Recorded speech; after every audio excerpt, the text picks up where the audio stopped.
Origin stories can tell you a lot about a person, or in this case, a people. The story of Grace Chapel begins, like so many great stories throughout time, with a small seed. This particular seed took the form of 5 families, a longing, and a basement. They shared a dream to be a community that freely shared the good news of Jesus with their Lexington neighbors. And so they gathered weekly to pray, listen, and wait. They placed a small announcement in a local newspaper, and God slowly gathered people from Lexington and adjacent towns. Those early people were prayers. They believed in prayer, and they got together, and they had a lively prayer meeting, well-attended. And I think that kind of prayer support was what kept Grace Chapel moving during those early years. After 5 years of meeting and a 2-year pause, the group felt direction from God that led them in 1955 to put pen to paper, officially incorporating Grace Chapel with articles of faith and bylaws. On February 12, 1956, the underground roots broke through the surface in a rented building on Muzzy Street when the first public worship service was held, with 75 people in attendance.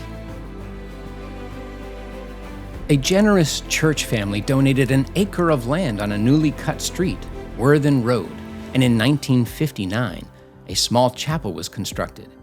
Within a year, the congregation moved to hire its first full-time pastor. It was a small church and it grew. There was such devotion, such willingness to do anything. And we'd clean, we'd sweep, we'd wash. And of course, as the congregation grew, the buildings had to accommodate all the people that were coming. There were so many people.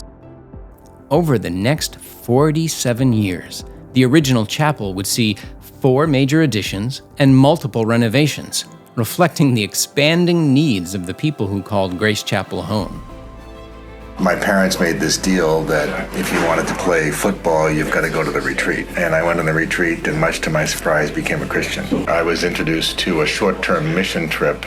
That experience was so life transformative for me that when I became the youth pastor in 1977, I started researching taking high school kids on mission trips, which nobody did in those days, not with high school kids. Supporting global missions was a conviction Grace held early on, and that conviction continued to grow with each year.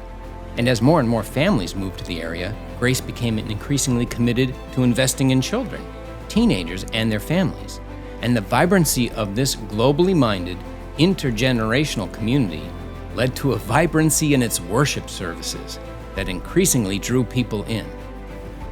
And I've often thought that probably of all the ways that we achieved a lot of unity at Grace in those years, the singing together was right at the top. People just loved to be together. As the years went on in the 70s, we were forced to take a hard look at what in the world was God doing here? Because now we were rapidly becoming the largest seated congregation in New England. With growth came the issue of space. The congregation considered moving to a new location. We realized very quickly that God had planted us in Lexington. To move out of Lexington would be a mistake because God had allowed us to be in that very influential, unique community.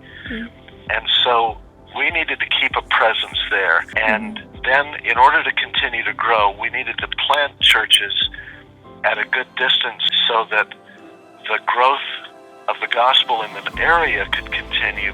Questions of growth and mission ultimately led Grace Chapel to a new chapter, multi-site ministry.